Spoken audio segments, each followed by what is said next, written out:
ایک خوش اخلاق 8 سالہ لڑکا جس کا نام نوید ہے، وہ سفید لباس اور ٹوپی پہنتے ہوئے گاؤں کی گلیوں میں خوشی خوشی دوڑ رہا تھا۔ بچے کھیل رہے تھے، پرندے چہچہا رہے تھے اور دور سے اذان کی آواز آ رہی ہے۔ نوید راستے میں بزرگوں کو سلام کرتا ہے اور مسکرا کر بچوں سے ہاتھ ملاتا ہے۔ آسمان پر سیاہ بادل چھا جاتے ہیں، تیز ہوائیں چلتے درختوں کے پتے بکھرتے ہیں اور مسجد کی روشنیاں جھپک جھپک کر بجھ جاتی ہیں۔ گاؤں کے لوگ مسجد کے باہر پریشان کھڑے ہوتے ہیں جب امام صاحب سب کو صبر اور دعا کرنے کی تلقین کرتے ہیں۔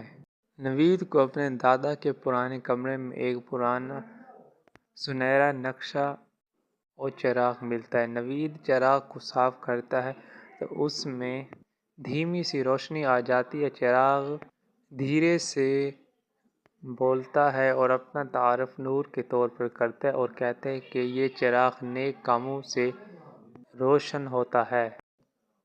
نوید بزرگ خواتین کا سامان اٹھانے میں مدد کرتا ہے۔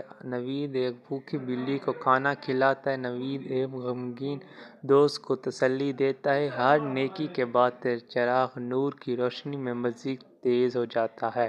مغرب کی اذان کا وقت قریب آتے ہی چراغ اتنا چمکنے لگتا ہے کہ اس کی روشنی پوری مسجد میں پھیل جاتی ہے۔ لوگ حیرانی سے چراغ کو دیکھتے ہیں اور امام صاحب نوید کو اس کی نیکیوں پر مبارکباد دیتے ہیں۔ منظر کا اختتام نوید اپنے والد کے ساتھ نماز پڑھتے ہوئے ہوتا ہے۔ اس کے چہرے پر سکون اور شکر گزاری کی جھلک دکھائی دیتی ہے۔ سبق: چھوٹی چھوٹی نیکی کا عمل بھی اندھیروں کو دور کر کے روشنی پھیلا سکتے ہیں۔ جب ہم خلوص نیت سے دوسروں کی مدد کرتے ہیں تو اللہ تعالیٰ کی رحمت ہمارے دلوں اور زندگیوں میں روشن بھر دیتی ہے۔